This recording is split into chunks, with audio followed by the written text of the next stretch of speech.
During the 1950s and 1960s, Detroit produced millions of pickup trucks, work tools, tough vehicles, machines built to last. But among all of them, there were a few that never quite fit in. Pickups that weren't understood, that sold poorly, that looked like mistakes, or ideas far too advanced for their time. Others were so different that no one knew what to do with them, and many disappeared before the world even realized they had existed. Today, finding them is almost impossible. Not because they weren't interesting, but because they were never meant to survive. In this video, we're not talking about the most famous pickups. We're talking about classic pickups so rare that almost no one ever saw them. Some should never have existed. Others existed at the wrong moment, and all of them share one thing in common. Today, they are hidden legends. 1955 to 1958, Chevrolet Cameo Carrier. Before every strange pickup, before every misunderstood experiment, there was one that quietly changed the rules. The Chevrolet Cameo Carrier wasn't born as a rarity. It was born as a dangerous idea. In the 1950s, a pickup was supposed to be simple, rugged, and purely utilitarian. But Chevrolet decided to do something no one was asking for. To create a pickup designed to be desirable. The Cameo was the first American pickup to treat design as a real priority. Smooth fiberglass bedsides, clean lines, no exposed rear fenders, and a presence that made it look more like a passenger car than a work truck. It was a pickup that didn't want to look like a pickup. And that's where the conflict began. For workers, it was too elegant. For car buyers, it was still a pickup. It was trapped between two worlds, with no clear audience to understand it. Under the hood, however, there was nothing timid. The Cameo could be equipped with V8 engines producing over 300 horsepower, absolutely outrageous numbers for a mid-1950s pickup. It wasn't built to crawl around job sites at low speed. It was built to move quickly, smoothly, and comfortably on the open road. And yet, the market didn't respond. Between 1955 and 1958, Chevrolet produced roughly 10,000 Cameo Carriers in total. To put that into perspective, during the same period, Chevrolet was selling hundreds of thousands of conventional pickups. From the very beginning, the Cameo was a statistical anomaly, not because it was bad, but because it arrived too early. The public simply wasn't ready for a pickup with styling ambitions, near passenger car finishes, and an image closer to lifestyle than hard labor. The idea was brilliant, but the timing was wrong. Today, that misunderstanding is exactly what makes it one of the rarest and most desirable classic pickups in the world. Finding an authentic, well-preserved Cameo with original specifications is extremely difficult. In today's market, the few surviving examples often exceed $100,000, depending on condition and documentation. It wasn't a failure of vision, it was a failure of timing. And the irony is this: many modern pickups that now brag about design, comfort, and lifestyle appeal are following the exact path the Cameo tried to open nearly 70 years ago. And if this pickup already feels ahead of its time, wait for the next one. Because now we're talking about a vehicle that didn't even know what it wanted to be and confused everyone because of it. 1957 to 1959 Ford Ranchero.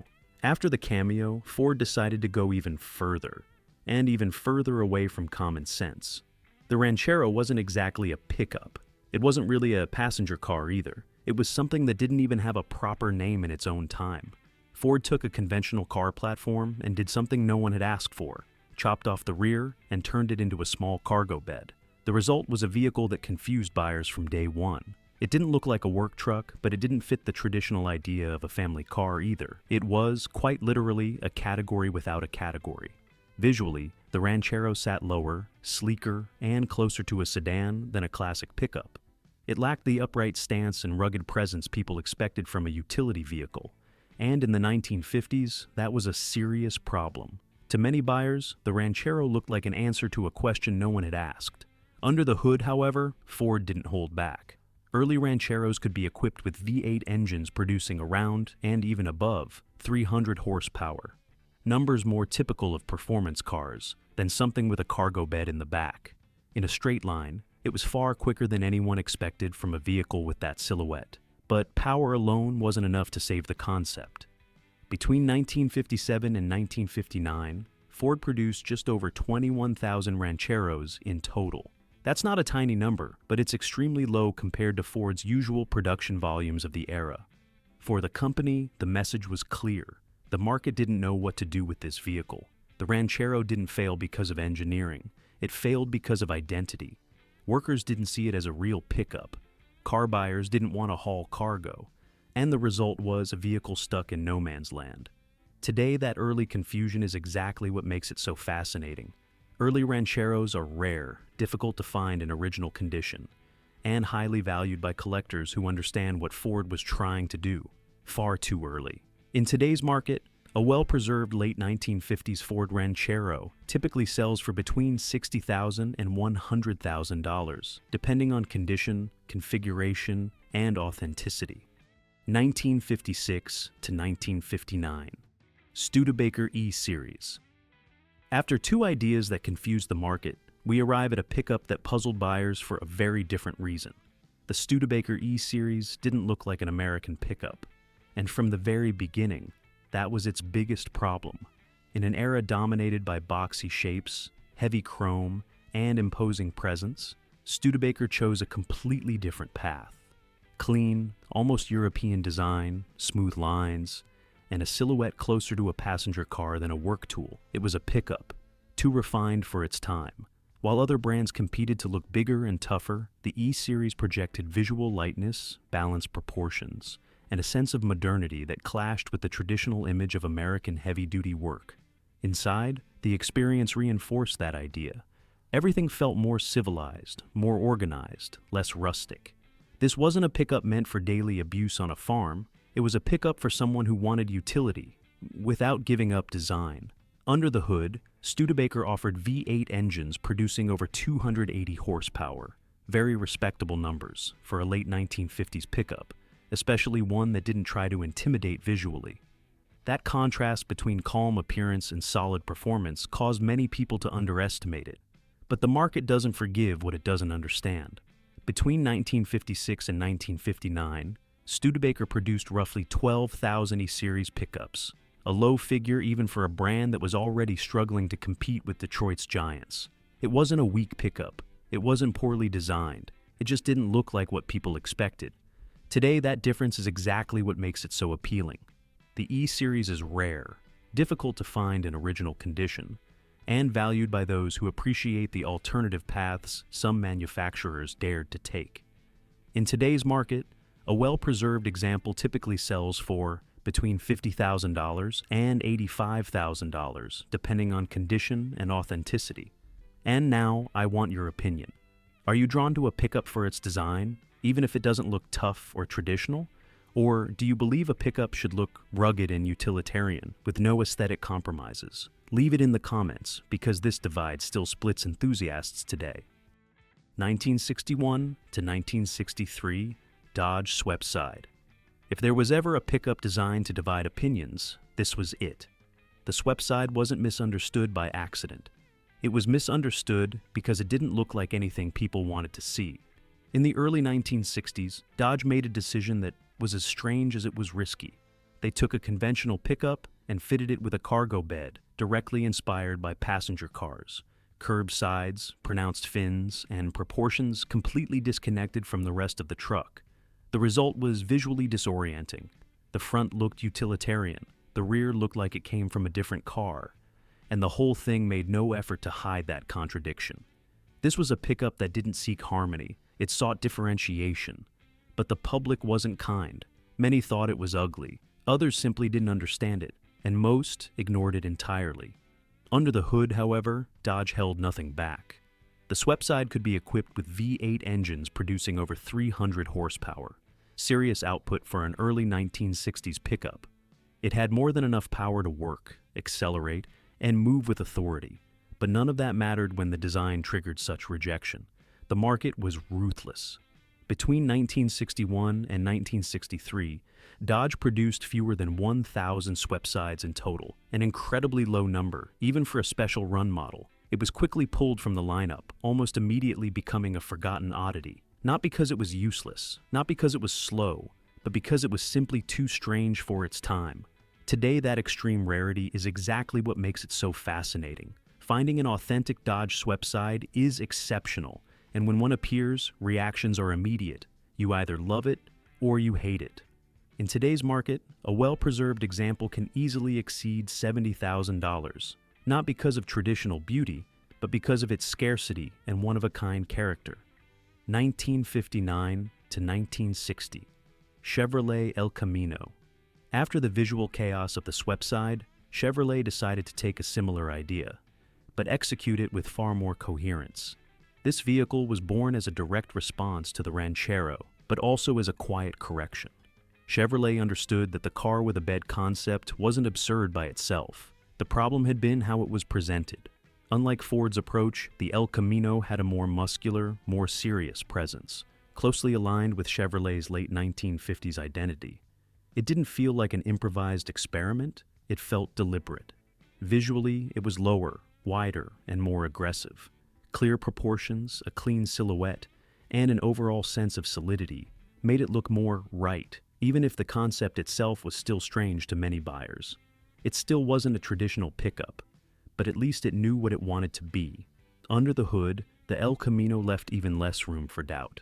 Early versions could be equipped with V8 engines producing over 300 horsepower, numbers associated with high-performance cars of the era. This wasn't just a utility vehicle with a bed. It was fast, forceful, and surprisingly capable in a straight line. And yet, the market hesitated again. Between 1959 and 1960, Chevrolet produced approximately 22,000 El Caminos. Not a tiny number, but low by Chevrolet standards of the time. The company even decided to temporarily pull it from the market, a clear sign that buyers still weren't ready to accept this type of vehicle. It didn't fail due to lack of character. It failed because the concept remained too ambiguous. Pickup buyers didn't see it as a real work tool. Car buyers didn't want a cargo bed behind them. Today, that ambiguity is exactly what makes it so compelling. The 1959 and 1960 El Caminos are far rarer than later generations, difficult to find in original condition, and highly valued by collectors who understand their role as true pioneers. In today's market, a well-preserved early El Camino typically sells for between $60,000 and $100,000, depending on condition, engine, and authenticity. And what comes next completely changes the tone, because the next pickup wasn't born from market strategy, but from a desperate need to survive. 1960 to 1964. Studebaker Champ. Sometimes cars aren't born from ambition, they're born from necessity. And the Champ is exactly that, a pickup created when a brand was already against the ropes. In the early 1960s, Studebaker was fighting to survive. It didn't have the budget, the scale, or the industrial power of Detroit's giants. So, it did the only thing it could do: improvise. The Champ wasn't designed from scratch. Studebaker reused older components, existing chassis, and parts that other manufacturers would have thrown away. But instead of feeling like a poorly executed patchwork, the result was a pickup with a very distinctive personality. Visually, the Champ blended old and new, a more modern front end combined with a structure that didn't hide its earlier origins. It wasn't elegant, it wasn't refined, but it had something many others lacked: honesty. This was a no-nonsense pickup, built simply to keep going.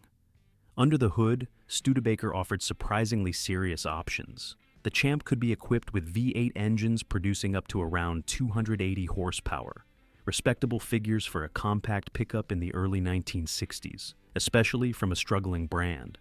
It wasn't slow or fragile, it was simple, but capable. Still, the market wasn't enough to save the company. Between 1960 and 1964, Studebaker produced roughly 20,000 Champs, a modest number that reflects both the brand's effort and its limitations. Shortly after, Studebaker would permanently exit vehicle production in the United States. That's why every Champ that survives today is more than just a rare pickup. It's a testament, a reminder of a brand that refused to disappear without a fight, of engineering born from ingenuity, not excess. In today's market, a well-preserved Studebaker Champ typically sells for between $45,000 and $75,000, depending on condition and configuration. It wasn't created to be remembered, it was created to endure. And maybe that's why it's so easy to respect today. Now I want to ask you something. Are you more drawn to vehicles born from ingenuity and necessity, or those created with massive budgets and clear ambitions? Would you value a vehicle more for its survival story than for its commercial success? Leave it in the comments, because cars like these tend to divide opinions more than people expect. 1961 to 1967. International Harvester Travelette. Some pickups were rare because of their design, others because of their concept. This one was rare for something much deeper. The world simply wasn't ready for it. In the early 1960s, the idea of a pickup was clear and almost unchangeable. 2 doors, a single cab, and a purely utilitarian purpose. No one imagined a pickup designed to permanently carry more than 2 people. International Harvester did.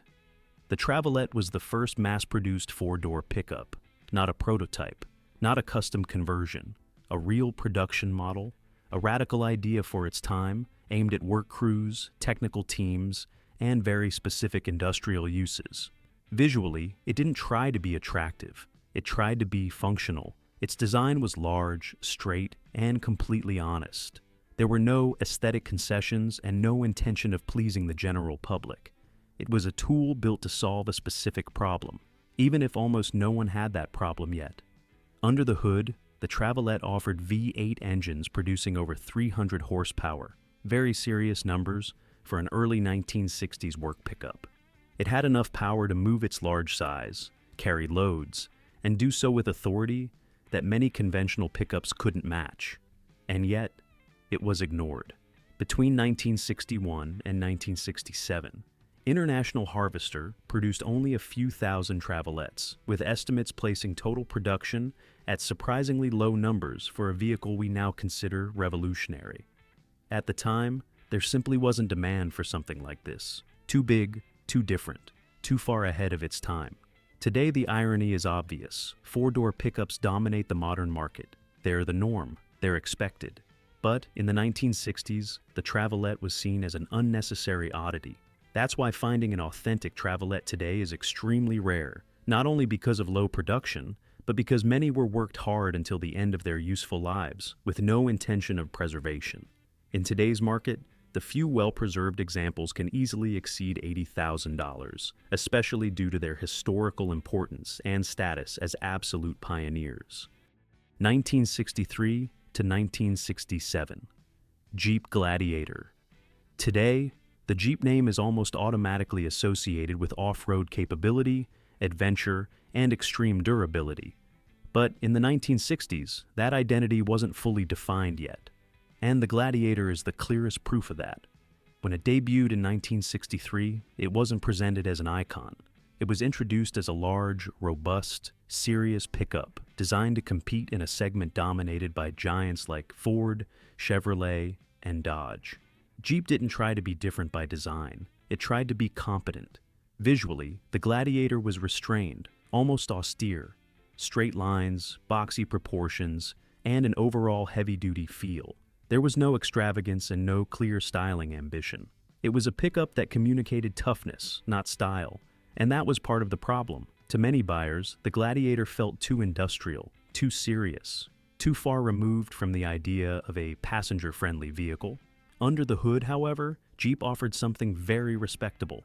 The Gladiator could be equipped with V8 engines producing over 300 horsepower, more than enough to move its large size, tow with authority, and handle jobs other pickups avoided. It wasn't weak or limited, it was extremely capable, but the brand didn't yet have the prestige or image to dominate that segment.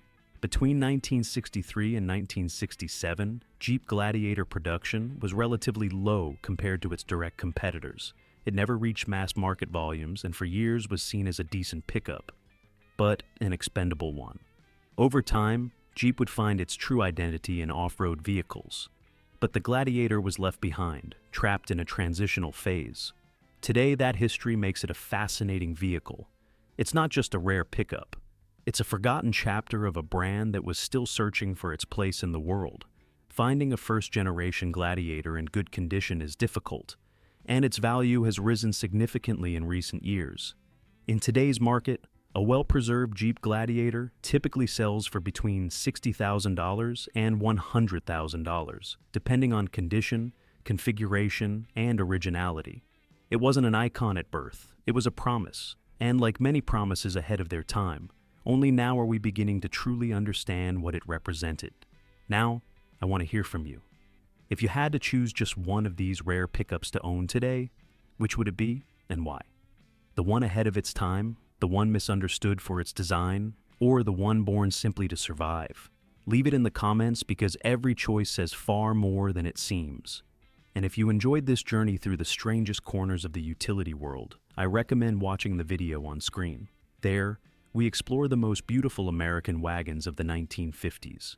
Family cars that proved even practicality could be elegant, emotional, and deeply nostalgic. Click and continue traveling with us through the history of the American automobile. See you in the next video.